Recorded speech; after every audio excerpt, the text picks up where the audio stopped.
3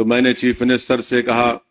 کہ میرالم کے پاس ایک STP ٹینک کا بھی انوگریشن کرنا ہے، تو میں نے ان سے گزارش کی کہ وہاں پر میرالم ٹینک کے اوپر ایک برج کی بہت ضرورت ہے۔ ہم لوگ تو نہرو زو سے آرام گھر تک ایک فلائی اوور بن رہا ہے، مگر یہ برج کی ضرورت ہے، تو الحمدللہ ابھی CM صاحب مجھے بتائے ہیں کہ انہوں نے اس کی ٹیکنیکلی منظوری دی ہے، اور انشاءاللہ تعالی وہ برج کا بھی عنقریب میں حکومت کی طرف سے اس کو منظوری مل جائے گی۔ میں چیف منسٹر صاحب کا شکریہ ادا کرتا ہوں، اور راستے میں نے CM کو بتایا کہ ہم کو یہاں پر جو حیدرآباد شہر ہے، حیدرآباد کا دل یہ علاقہ ہے، یہاں پر ہم کو عثمانیہ ہاسپٹل ایک نیا بنانے کی ضرورت ہے۔ تو میں پھر سے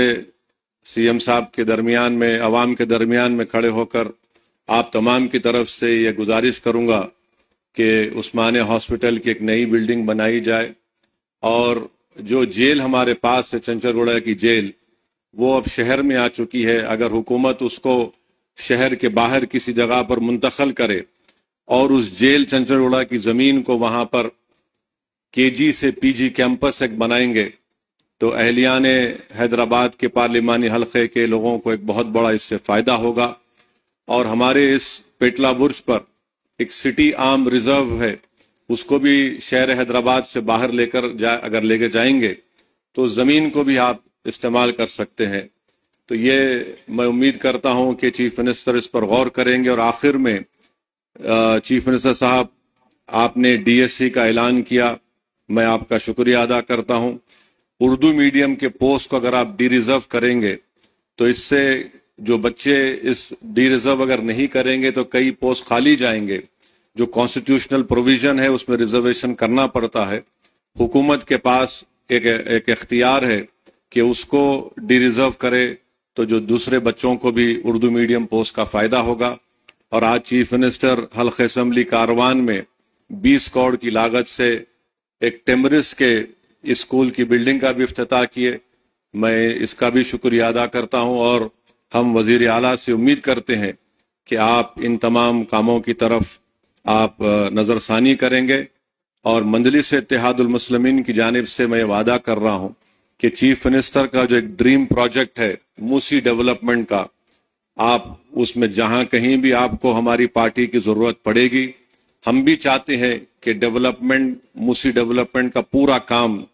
آپ کے ٹینیور میں مکمل ہو، تاکہ یہاں کی عوام کو ایک بہت بڑا اس سے فائدہ ہوگا، اکنامک پروگریس ہوگا، یہاں پر خوشحالی آئیں گی، پراسپیرٹی آئیں گی۔ اور ابھی ہم کو NVS ریڈی صاحب CM کے سامنے بتائے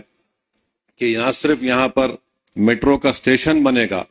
بلکہ چندرائن گٹا سے جو ناگول سے ایئرپورٹ کی لائن آئے گی، وہ انشاءاللہ یہاں سے چندرائن گٹا سے میلاردوپلی اور پھر میلاردوپلی سے ایئرپورٹ۔ تو مجھے یقین ہے کہ جب کام مکمل ہو جائیں گے تو اس سے اس علاقے کے یہاں پر رہنے والے نوجوانوں کو ایک بہت بڑا فائدہ ہوگا۔ اور چیف منسٹر کی اطلاع کے لیے بتا رہا ہوں، نالج کے لیے، کہ حیدرآباد کے پارلیمنٹ کے حلقے سے کم 10 سے 15 ہزار بچے روز ہائی ٹیک سٹی کو جاتے، اور رات میں آتے، اس میں ہماری بیٹیاں بھی ہیں، نوجوان بچے بھی ہیں۔ تو میں CM کا، جناب ریونت ریڈی صاحب کا دل کی گہرائیوں سے آپ کا ویلکم کرتا ہوں، اور مجھے یقین ہے کہ انشاءاللہ تعالی 2028 سے پہلے آپ آ کر، آپ اور ہم اس ٹرین میں بیٹھ کے آئیں گے انشاءاللہ تعالی، جبلی بس سٹینڈ سے لے کر یہاں تک انشاءاللہ، کیونکہ ایئرپورٹ کا کام تو لمبا ہے، مگر مجھے یقین ہے کہ وہ کام بھی پروگریس ہوگا۔ میں جانتا ہوں ریونت ریڈی بڑے ضدی آدمی ہے، اور ان کی ضد ان کو یہاں تک لے کر آئی، اور ہم بھی، ہماری پارٹی کے لوگ بھی سر پھرے ہیں، مگر عوام نے ایک فیصلہ دیا ہے، ہم اس فیصلے کا احترام کرتے ہیں۔ اور ریونت ریڈی صاحب، آپ پورے آرام سے 5 سال کام کریے، تلنگانہ کی ڈیولپمنٹ کے لیے، تلنگانہ کے پروگریس اور پراسپیرٹی کے لیے MIM پارٹی آپ کے ساتھ کھڑے رہیں گی۔ بہت بہت شکریہ۔